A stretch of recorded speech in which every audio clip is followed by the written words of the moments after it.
അപ്പോൾ ആ വീഡിയോയുടെ ബാക്കിയാണ് ഞാൻ പറയുന്നത് കേട്ടോ.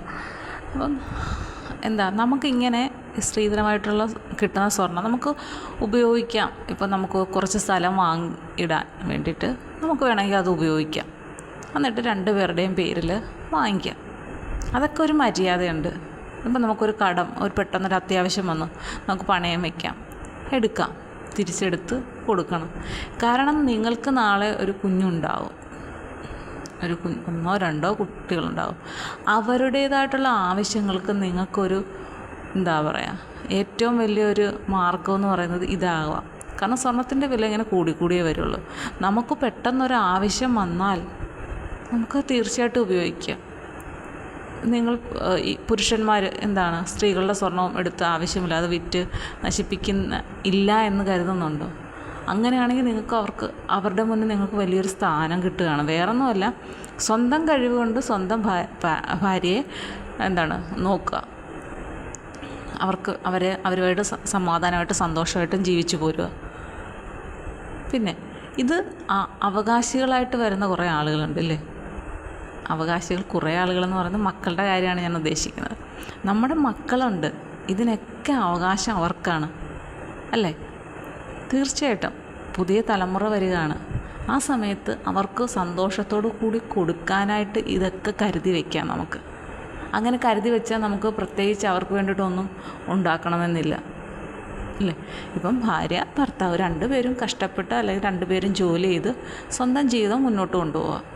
ഭാര്യയ്ക്ക് സ്ത്രീധനമായിട്ട് കിട്ടിയത് മക്കൾക്ക് കൊടുത്തേക്കുക. അപ്പോൾ അവിടെ ആരും കണക്ക് പറഞ്ഞുകൊണ്ട് വരത്തില്ല. നീ അതെല്ലാം എടുത്ത് കാര്യം കണ്ടില്ലേ എന്ന് ചോദിച്ചുകൊണ്ട് ആരും വരില്ല.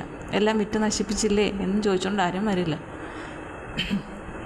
കുട്ടികളാണ് അടുത്ത തലമുറക്കാരാണ് ഇതിൻ്റെ യഥാർത്ഥ അവകാശികൾ. അവർക്ക് കൊടുക്കുക അല്ലേ? ആ ഒരു വലിയൊരു കാര്യം അങ്ങനെ നിൽക്കും. മാനസികമായിട്ടും നമുക്കും ഒരു സന്തോഷമാണ്.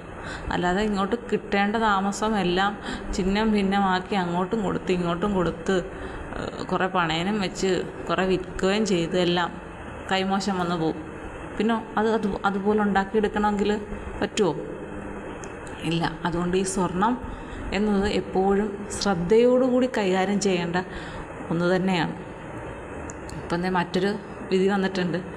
ഇത് ഈ നിയമപരമായിട്ട് ഈ സ്ത്രീധനം വാങ്ങാനും പറ്റില്ല. അപ്പം പലപ്പോഴും ഇതൊന്നും രേഖയിൽപ്പെടാതായിരിക്കും വീട്ടുകാർ കൊടുക്കുന്നത്. അപ്പം എറണാകുളത്തുള്ള ഒരു സ്ത്രീ വിവാഹമോചനം കഴിഞ്ഞു. അപ്പോൾ കുടുംബ കോടതി ഇതൊന്നും തിരിച്ചു കൊടുക്കണ്ട എന്നുള്ള രീതിയിൽ പറഞ്ഞു. അപ്പോൾ 55 പവനോ സംതിങ് കൊണ്ടാണ്.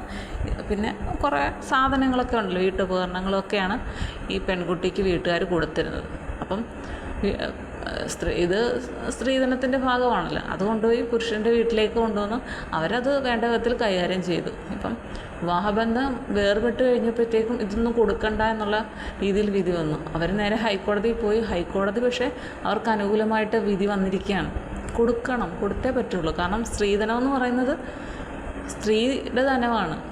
അത് അവരെ വേണ്ടാത്തടത്ത് സ്ത്രീയെ വേണ്ടെങ്കിൽ പിന്നെ സ്ത്രീയുടെ ധനം എന്തിനാണ് ആവശ്യം അല്ലേ? ഒരു സ്ത്രീയെ വേണ്ട, അപ്പോൾ അവരുമായി ബന്ധപ്പെട്ടതെല്ലാം തിരിച്ചു കൊടുക്കുന്നതല്ലേ നല്ലത്. അല്ലാതെ ആ സ്ത്രീയെ വേണ്ട, പക്ഷേ സ്ത്രീ കൊണ്ടുവന്ന സ്വർണ്ണാഭരണങ്ങളും പണവും മറ്റും അതൊന്നും ഞങ്ങൾ തരത്തില്ല, അതൊക്കെ ഞങ്ങളുടെ വീട്ടിലിരിക്കും. അപ്പോൾ ചിലർ പറയുന്ന ഒരു ന്യായമുണ്ട്, ഇത്രയും വർഷം എൻ്റെ വീട്ടിലിരുന്ന് തിന്നില്ലേ, ഇങ്ങനെ തന്നെ ചോദിക്കും, തിന്നില്ലേ, ഓരോ കാര്യങ്ങൾ വരുമ്പോൾ ചിലവാക്കിയില്ലേ, അപ്പോൾ അതൊക്കെ ഏത് കണക്കിൽപ്പെടും എന്ന് ചിന്തിക്കും. അത് തീർച്ചയായിട്ടും നിങ്ങൾ കണക്ക് വെച്ച്.